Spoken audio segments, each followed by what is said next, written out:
$3.1 billion. That's what Uber paid for a company built from Dubai. Everyone said it couldn't happen from here, but it started with something much, much smaller. A man who almost died, asking himself what his life was actually for. For me, the journey was, I was happily consulting away as a consultant in the region, enjoying myself. I had been in the Middle East, now it's been 11 years, so I've been here since 2006.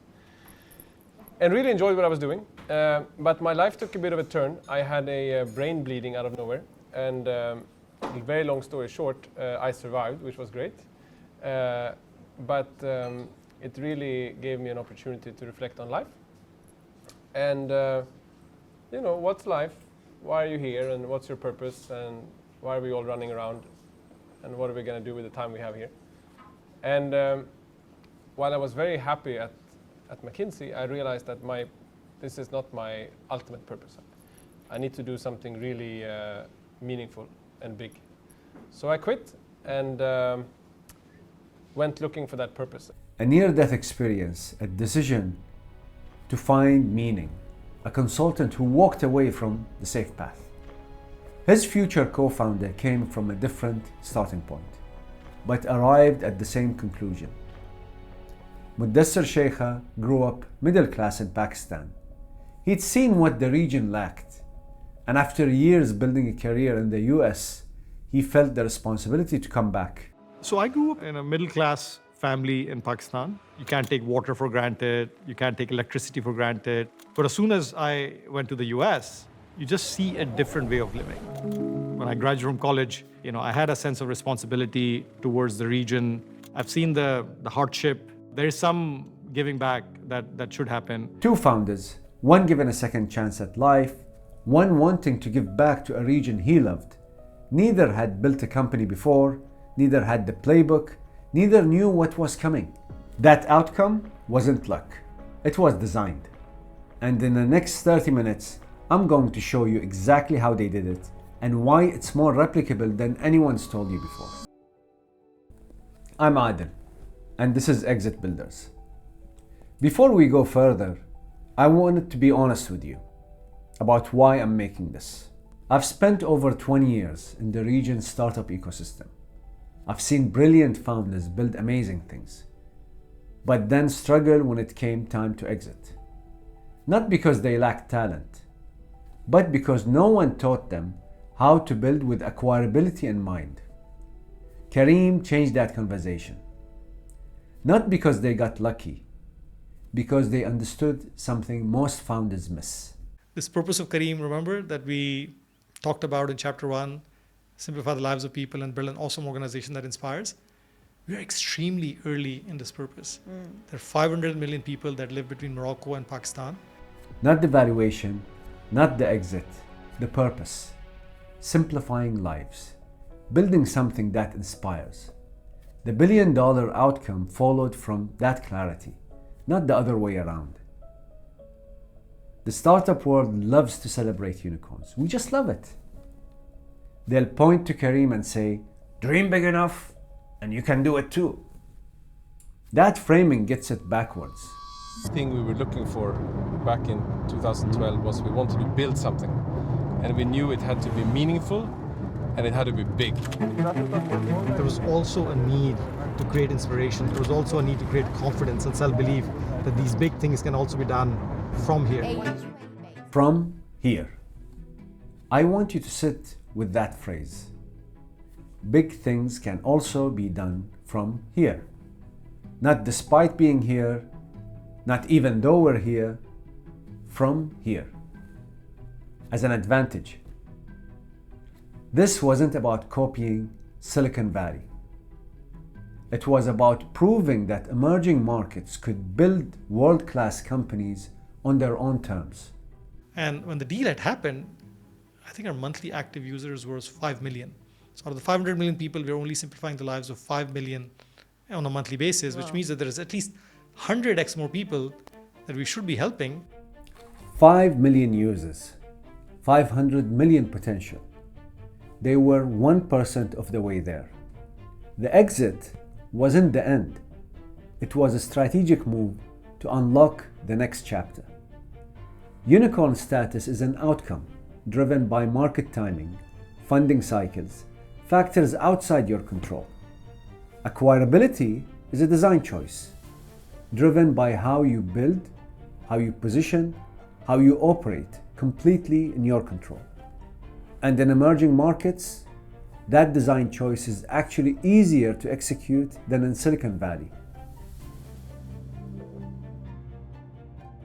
If you're building in MENA, in Africa, in Southeast Asia, or even in Latin America, you've heard the doubts.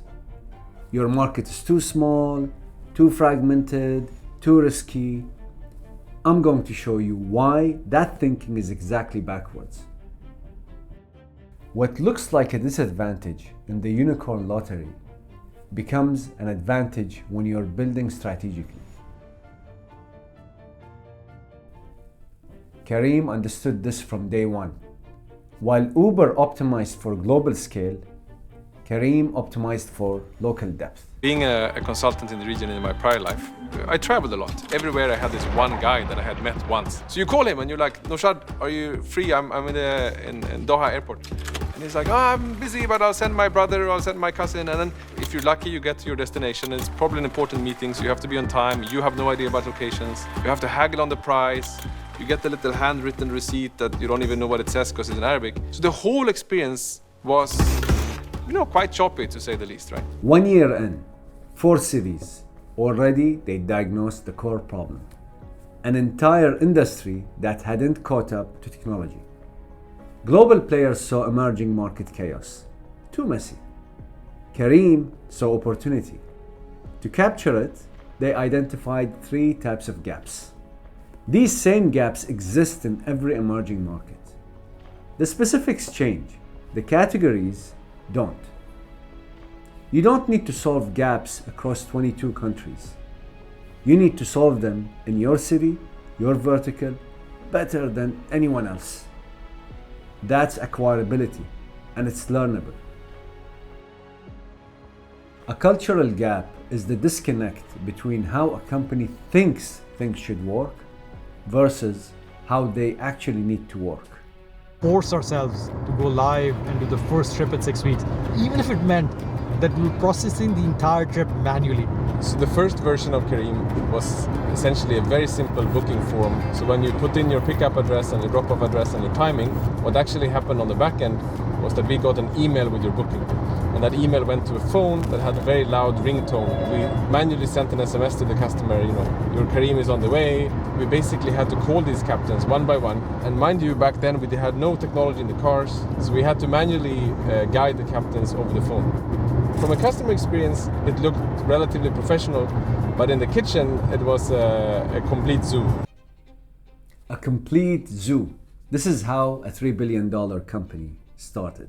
If you think of it, we are basically a value-added aggregator of cars in the Middle East, which means that we don't have our own cars and drivers. We basically are a operations and technology layer on top of existing providers. What that basically means is when a booking comes, we find the most eligible driver for that booking and we dispatch the booking to that driver. Now, it doesn't mean that we wash our hands of the booking and then you deal directly with the driver. Not at all. We take full responsibility of the delivery of the service and we give you the customer service as well. We take full responsibility. They didn't own the cars, but they own the customer relationship, the quality, the trust. When Careem launched, over 85% of transactions in the region happened in cash. Most Western companies saw this as a problem to solve. Look, we didn't know anything about the transportation business, and what we learned from Captain Nasser and many people like him. Is he okay? Okay. Back then, a captain or a driver was not necessarily considered on an equal basis as the passenger sitting in the back. In our view, captains are as important as pilots in a plane. They care for us and make sure we reach our destination safely. They learned from Captain Nasser, from the people doing the work. That humility is the foundation of bridging cultural gaps. From Sweden, my first idea was that of course we go to IKEA, they have cheap furniture. And you were like, what do you mean buying new furniture? Of course we're not going to buy new furniture. Yeah. And then I think we found this place somehow. There was just a culture that we want to set in place, which was going to be frugal. We're going to do a business that has low margins, and just wanted to set the right tone from the beginning. Used furniture for a company worth $3 billion. Careem thrived on $20 to $30 million in early capital. Competitors burned through over $100 million. What cultural assumptions is your industry making about your market that don't actually fit? Leave your comments in the comment section below. Gap 2. Infrastructure. An infrastructure gap is when basic systems that developed markets take for granted simply don't exist. Google Maps was unreliable across the MENA region. Addresses didn't exist. Global companies waited. However, Careem built their own. Also putting pressure on their tech. Systems designed to handle thousands of customers were now supporting millions as the service gained traction across the region. Small cracks became major events. We ran our entire call center from Dubai Media City on the 28th floor. One day, we get this little notice slipped under the door saying that there will be an electricity outage planned by the building because they were running through some maintenance. No electricity means no service, so we will have a proper downtime of not serving our customers and captains. What can we do?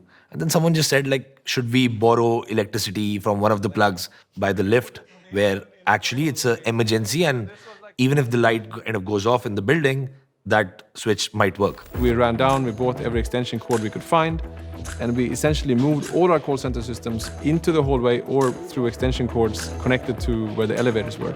To be honest, we were successful, and we only had a downtime of 5 minutes. None of the customers or captains knew that we were going through this crazy shit in the office, but I think this was the start of being bold, what actually meant in one of the values.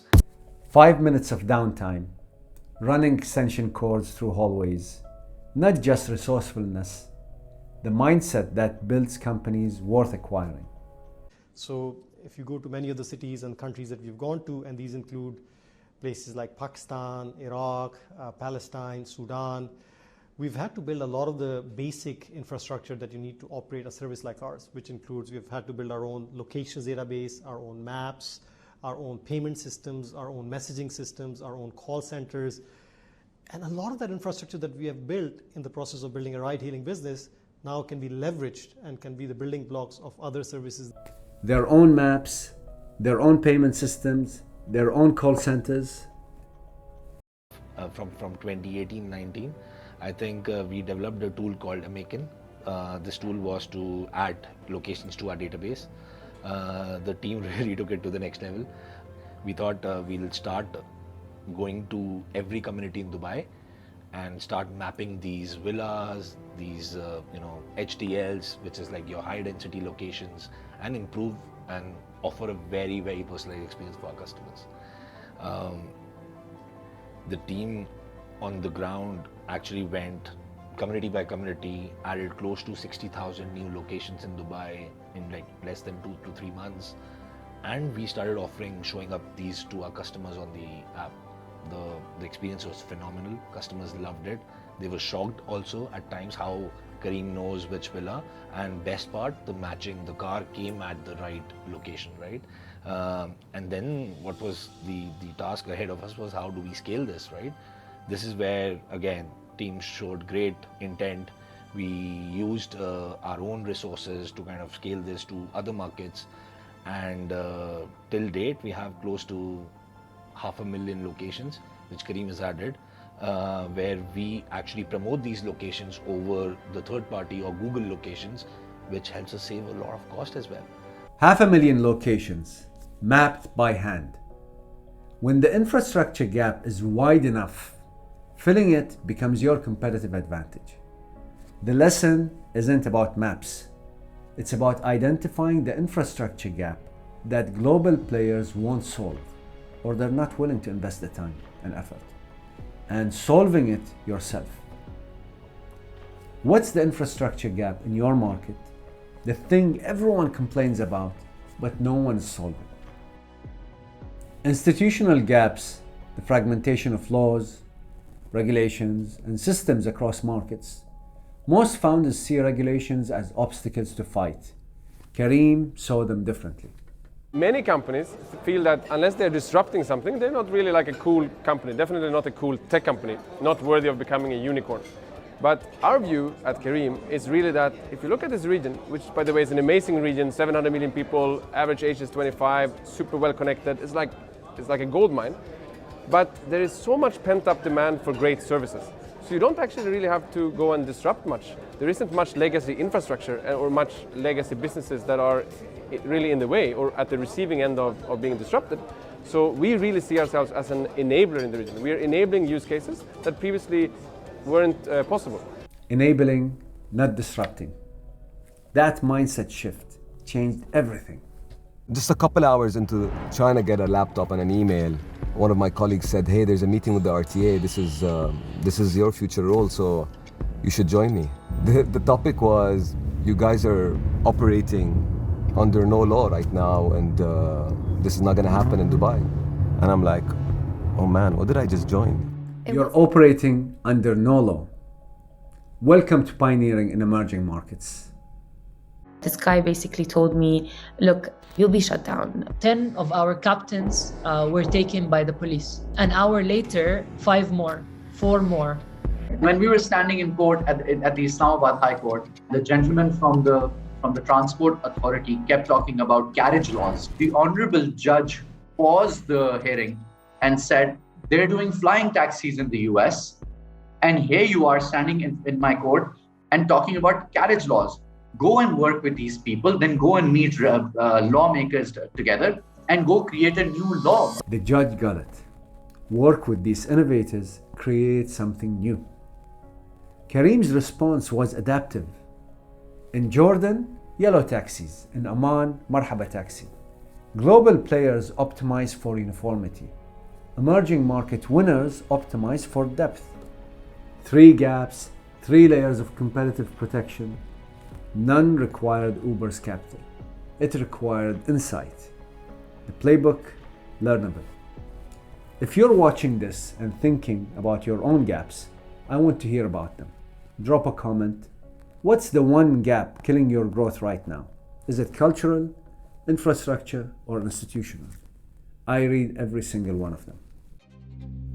Saudi Arabia, where everything came together. Before June 2018, women couldn't legally drive. But 80% of Careem's customers were women.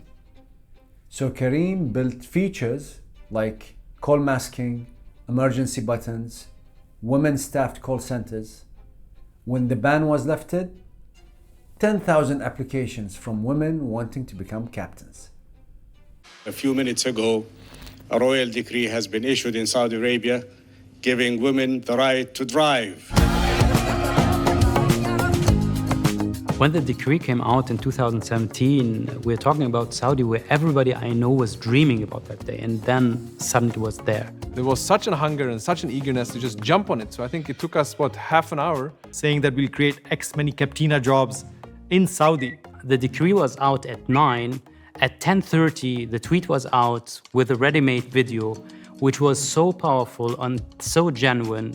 It was even shown in the royal court. It went completely viral. Shown in the royal court. You can't manufacture that with marketing budgets. For years, Careem owned their markets, city by city. And then, the global giant arrived. In 2013, Uber entered Dubai. To understand how unlikely survival seemed, when I was about to sell my company Anwani to Careem, people told me, Abdullah, you are going to sell your company, that's good, but why do you want to join Careem at the same time? You're joining Careem as a co-founder and you're actually jumping on a very small company, which Careem was at that time. I'm talking about a time which is roughly 15 months ago, where Careem indeed was small. And there was this other company against which Careem was competing, which was kind of big. a very slow death. That was the consensus. There was definitely sort of a freak out. A holy shit moment. It was like, holy shit, Uber clearly had an app that was quite well developed. They had technology. They also had a lot of money already in the bank. And they were basically out there to kill us. I remember being on the calls with captains. These captains were telling me that they're offering me so much money that I also need to look after my family. Investors panicking, captains being poached. Everyone assumed it was over. Everyone except the founders. To say we had to hit the ground running is kind of an understatement, right? And not know if we were going to survive or exist at all. They would call all our captains, tell them to stop working with us explicitly by name. It was the bad boy of tech that was entering our market. Our investors were freaking out. And I think the only one that did not freak out was Mudassir. Magnus and I said, let's time out. Let's see how we are going to compete and overcome this challenge. We realized that we were not going to beat them at tech, but we could definitely beat them on the emotional side of things because we were from the market. We were from the market. The key insight. They didn't try to out-Uber Uber. They asked, where can we win that they can't? The answer, the emotional side, the relationships, the cultural depth. Uber's playbook worked in most markets. Southeast Asia, they merged with Grab. China sold to Didi. But the Middle East was different. Remember Abdullah? He was told that Careem would die a slow death. 15 months later, in Saudi Arabia alone, Careem had grown 50 times. Uber had more capital, but Careem had more depth. You can't outspend the giant, but you can outknow them. By 2018, Careem had 16 million customers. Uber had spent hundreds of millions and still couldn't match Careem's depth. The founders faced a question most startup advice never prepares you for. What does winning actually look like? They realized the opportunity wasn't just Careem, focused on Careem. It was the entire region, expand into it. The ecosystem that needed proof that big exits were possible. And that can continue to inspire in the region. What changed our mind was actually a discussion that we had with one of our investors that if you continue to hang on to Careem and not do this deal, you're actually going to be selfish. Because this deal with Uber for Careem would be an incredible validation of the ecosystem in this region. Selfish. That word reframed everything. The exit wasn't giving up, it was unlocking. So for us, this deal, while I think the world thinks that it's a big deal, for us it's chapter 2. It's not an end of a story. It's not an end of a book. It is really turning page from chapter 1 to chapter 2. So for us, this means that we have a very strong partner and a backer in Uber that will help us further pursue our purpose, which still remains exactly the same, to simplify and improve the lives of people in the region. March 2019. Uber acquires Careem for $3.1 billion. Saw, of course, a couple of years ago now, the Souq.com Amazon buyout. That was only for around $650 million. I mean, this dwarfs that significantly, as you know, and I think that that's going to really drive the conversation in the coming years, not just about regional investment. 5 times larger than the previous deal. I'm very excited. I feel that this will put the region even more on the map. When we have gone over the years to seek money outside, you still have to pitch the region pretty hard. It's not a given for international investors to invest here. So with the Souq thing happening, with what that happened, Property Finder happened, big investment, and now us, I think the world is gonna pay a bit more attention. So this is great. And the second thing that happened is some of our amazing investors and partners over the years will get some liquidity, and we all hope that will come right back into into the ecosystem. There are exits in Yes, the region. yes, exactly.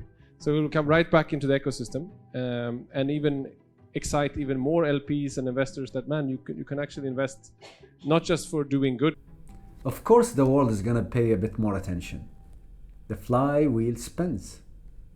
Public recognition, of course, feels good, but at the same time, this is really just an external signal.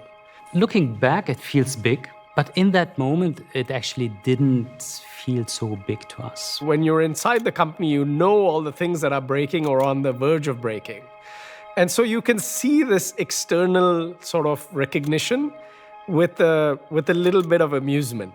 We definitely celebrated it. We felt good about it. I went around telling everyone, called my parents, saying, guys, we're $1 billion company, we're a unicorn. We sat more or less in a circle. Yes. And we had some balloons, and we had a cake. Yeah. And that was sort of like, okay, $1 billion, have some cake, and then get back to work. We are like always looking at the next challenge and the next frontier. Have some cake, then get back to work. Come on, I expected more than that. We have also heard from the Uber CEO Dara Khosrowshahi in an email to staff that CNBC has in terms of the overall structure in the decision to keep Careem as an independent brand and to keep Uber operating in the region. He said, after careful consideration, we decided that this framework has the advantage of letting us build new products and try new ideas across not just one but two strong brands. Two strong brands. Uber didn't buy Careem to shut it down. They bought irreplaceability. Perfect example of acquirability in action. When I started studying Careem's journey, I expected brilliant strategy and perfect execution. What I found was messier, more human, more encouraging. Used furniture, manual SMS messages, extension cords borrowed from elevator outlets. Two founders who didn't have the playbook. So, they wrote their own. Not a unicorn story, an entrepreneurship story. The question isn't whether you can build a $3 billion company. The question is, can you build something so irreplaceable that the right acquirer can't afford to ignore you? Careem proved it's possible. From here.